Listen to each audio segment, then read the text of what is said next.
अंगना में तुलसी का पेड़वा तो लहर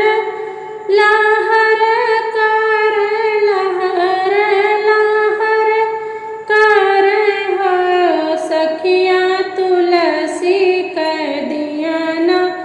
जरइब तो गोद मोरा भरी जई है गोद मोरा भरी जई है हो सखिया तुलसी के दियाना जलइब तो गोद मोरा भरी जई है गोद मोरा भरी जई है हो अंगना में तुलसी का पेड़वा तो लहर लहर कर लहर लहर कर हो सखिया तुलसी के नीति उठी पूजब तो गोद मोरा भरी जई है हो मचिया ही बैठी है सासु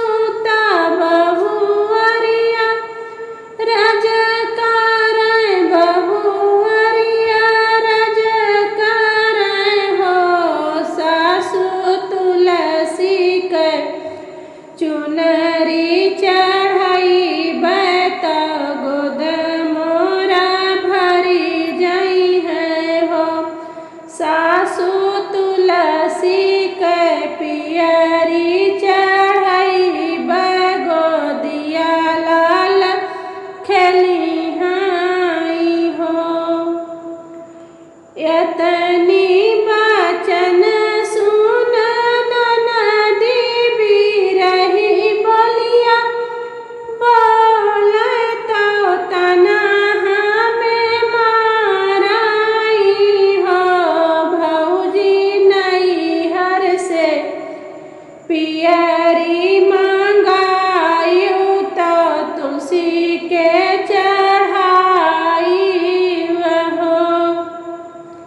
भौजी नैहर से चुनरी मंगायु तो तुलसी के चढ़ाई हो रही बाटे मिललाई बिरना तो अवरों से भैया मोरे अवरों से भैया मोरे हो भैया बाबा कर दी है सन सवा चुनरी हमके भेज दी है हो भैया बाबा कर दी है संदेशवा पियरी हमके भेज दी है हो बाबा जे खाड़े आंगनवा तो अम्मा वो सरवा तो अम्मा वो सरवाई हो अम्मा बक्से से कढ़बू पियरिया बहिन के लइके जाबे बहिनी मोरी मांगाई हो अम्मा दई देत्यू चटक चुनरिया बहिनी के लइके जाबे बहिनी मोरी मांगाई हो लैली हलै हाथे पियरिया बिरन बहिनी घरे अइलै बिरन बहिनी घरे अइलै हो बहिनी तुलसी के वृक्ष के तरह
चटक चुनरिया तो तुलसी के